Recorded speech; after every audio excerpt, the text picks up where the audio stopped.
हाय दोस्तों, कैसे हैं आप लोग। उम्मीद करते हैं कि आप लोग बहुत अच्छे होंगे।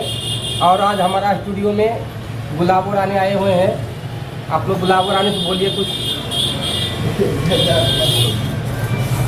सभी को प्रणाम है।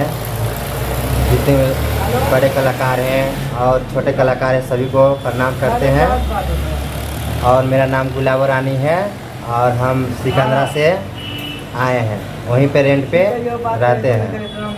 ऐसे मेरा घर है लखीसराय पूर्वी गिद्धा। और हम लोग प्रोग्राम करते हैं और मेरे मनीष भैया के स्टूडियो में आए हैं। देखिए इधर स्टूडियो है मनीष भैया का। हम लोग इसी में आते हैं और गाना गाते हैं और प्लस में हम लोग शूटिंग भी करते हैं और स्टेज प्रोग्राम करते हैं। हम लोग का चेला है, ये लोग भी साथ में प्रोग्राम करते हैं और साथ में और मेरे एक छोटा भाई है, एक नन्हे में ये भी सिंगर है ये स्टूडियो का मनीष चौहान फिर से आएंगे। कुछ बोलिए, आप कुछ बोलते रहिए भैया, बोलिए आप लोग हमारे वीडियो को शेयर करें। मनीष, मेरा चैनल का नाम है मनीष बेंजो प्लेयर।